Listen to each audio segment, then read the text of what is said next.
Greetings, ladies and gentlemen. Welcome to this latest narration of the web series, The Princess and the Human. If you're new to the series, there is a playlist listed down below in the description. And as always, I hope that you enjoy. Chapter 25, On the Hunt. Like the what? Where are you looking? Instead of answering, Nadine did a strange gesture, laying one finger on her mouth, before pointing deeper into the forest. Following her gaze, he at first saw nothing, but after a moment, something moved between the trees. Shortly after, a tall animal came into view maybe 300 lines away from them. It walked on 6 legs, the body thin on each end with a wide midsection. Its broad head sat on the elongated throat, which he used to reach low-hanging twigs and gnaw off some leaves. Titan couldn't remember ever seeing this type of animal, but that didn't mean much. He had only been taught about those which were economic importance to his people. Was that how had Nadine called it, a Kariaka? Is that the one you were looking for? Psst. Sorry, what? Psst. Why are you hissing? Suddenly, the Kariaka jerked its head, spotting the 4 of them. It then turned around and ran away. A moment of silence followed before Nadine took a deep breath. I wasn't hissing, Kaiten. I was telling you to be quiet. Hissing means be quiet. Yes, it's not a hiss. Yes, that's what it means. How am I supposed to know that? The alien girl sighed. True. I guess you couldn't have known that, but you still could have been quiet by yourself. Why, though? As he finished the question, Nadine's eyes opened a bit further as she stared at him. She then quietly turned her head, looking at the point where the Kariaka stood, then back at him, and then back into the forest again. That's why. Animals run away when you talk? Now he was even more confused. Sure, technically the Kariaka had been right to run away. They were trying to kill it after all. But it didn't know that. It was just an animal. They run away when they get startled, and talking loudly is usually a one-word way to achieve that. The Onrics in the stables never do that.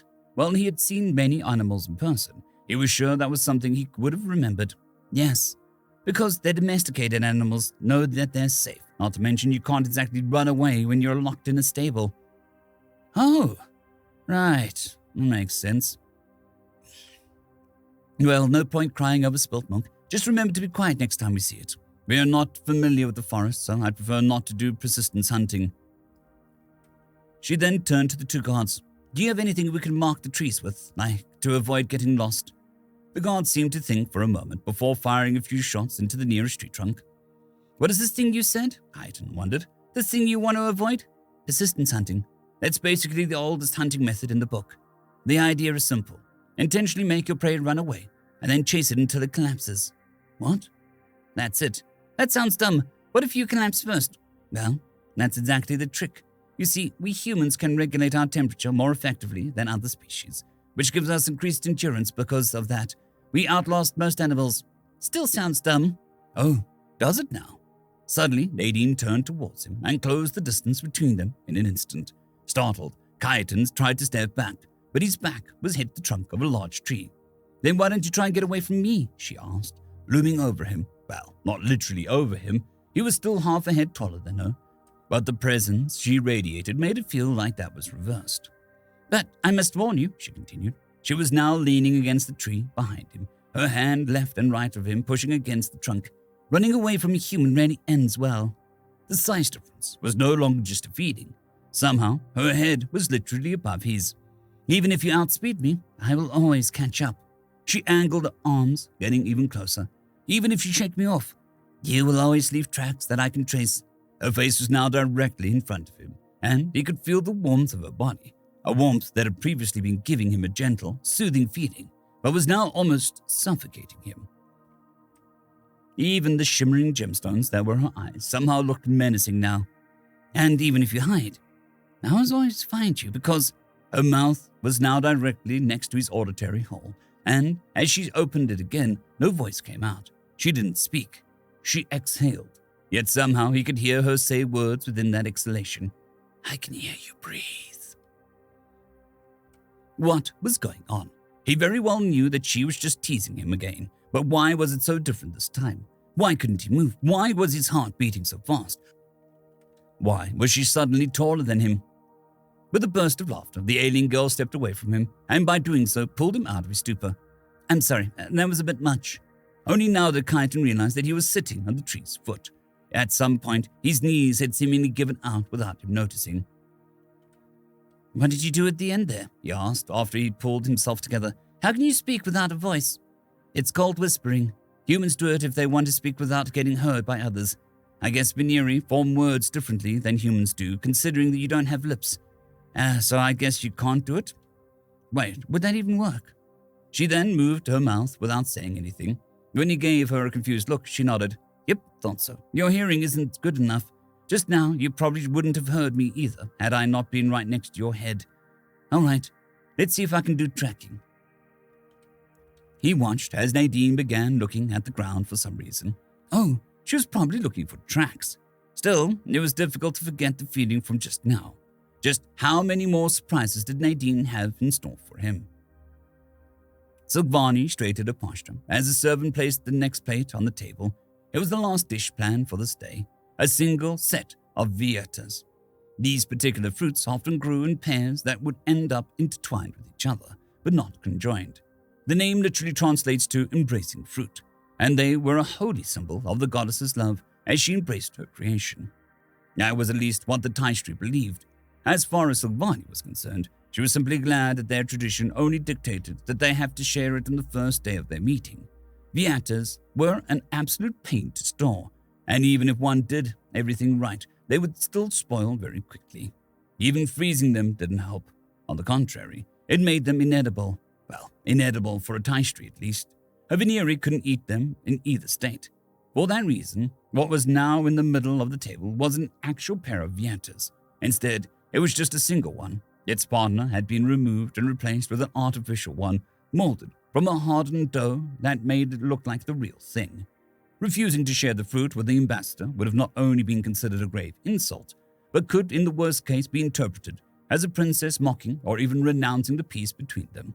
Thankfully, even the devout Taishtri agreed that the symbolic meaning of the invitation was enough. However, that wasn't the only thing she needed to look out for. As the Taishtri had a different culture and valued different things, sentences that seemed normal or harmless in a vacuum could end up being understood completely differently. For example, if her guest had been a noble of her own country, she would have by now asked whether or not everything was to be a satisfaction or something like that. After all, it was expected from a host to make sure the guests were attended to. However, would she have given the ambassador the same question, it would have carried a very different meaning. In Taishtri culture, a host didn't ask if anything was all right. They knew it was. Or if it wasn't, they wouldn't need to ask because they already knew that there was a problem and would work to fix it instead of asking. As such, in asking the ambassador if everything was all right, Silvani would effectively say that she didn't trust her abilities as a host. Similar problems could arise with certain small talks. Asking, "Did you have a pleasant journey?" would either mean that she doubted the comfort which, since the ambassador had arrived on her own ship, would express that she questioned the Taistri's ability to build proper ships, or the security, which, since the Veneri were the ones safeguarding the route, would express that she questioned the abilities of her own soldiers. Things would be different were a third, not present party involved. However, since Homne and Eros had a direct hyperlane connection, that wasn't the case. All of this was a result of a central belief. If someone's steps were guided by the goddess, they had the confidence not to question themselves. If they weren't, they shouldn't make decisions in the first place. As such, someone who showed doubt was considered to walk the wrong path. Of course, Silvani had no obligation to put up with this. It was the Taishtri who had offered to enter negotiations for the new treaty, and she would have any right to refuse. In fact, many had advised her to do exactly that. They said that the chances for a treaty that was worth the effort were too low, that they didn't have enough to gain, and they were right.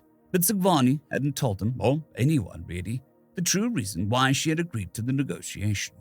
The reason was the very thing that came to everyone's mind first when they thought of the Taishtri: titanium. The metal was used in many things, and the Taishtri sat on an entire planet full of it. They had been selling it to basically everyone in the Alliance, and the Veneri couldn't have created their great fleet so easily without it. But over the course of 2 generations, things had suddenly changed. The Taishtri had become more and more reluctant to sell their ore, slowly letting their trade agreements run out without renewing them. It hadn't been obvious from the get-go. Communications past the hyperlanes was difficult, so most races thought another race had struck a better deal. And when it finally came out, they blocked all questions, simply stating it was their decision what happened with their resources. Well, that was certainly true. It was also very suspicious. The fact that they completely refused to let any outsider visit them didn't help.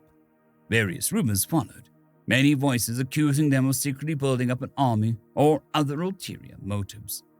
The princess herself wasn't sure what to make of this. Why the secrecy? Threats like the Karosha were a valid reason to bolster up one's forces. There was no reason to hide it. However, they were clearly hiding something. If not, why cut off the main source of their wealth? And why keep trying to get treaties that aren't even close to being as beneficial to the old ones for either side? That was what Silvani was after. The ideal scenario would be to get the ambassador in a situation where she had to admit the truth. Or, to be precise, the ideal situation would be to get a new deal for metal shipments on top of that. But even if that couldn't be done, she needed to at least know whether or not the Taishtri secrecy hid something that could be a threat to her people. That information was definitely worth the stress and trouble she had gone through for this meeting. May the goddesses love embrace us. Ambassador Kankler started the traditional phrase and picked up the real half of the Viata's pair, pointing the fake one at the princess. And may her light shine upon us, so we may meet in harmony and without discord. Silvani finished before both of them simultaneously took a bite. End of chapter. I'd quickly like to thank the T5 peeps: Cold War Boomerwaffen, Severin Cerberus, Bushmaster 177, HenryTheRed, Casper Arnholtz, Cold War Boomerwaffen, Elijah Silvercross, Dragzoon W.R.E, and Severin Cerberus. Thank you very much.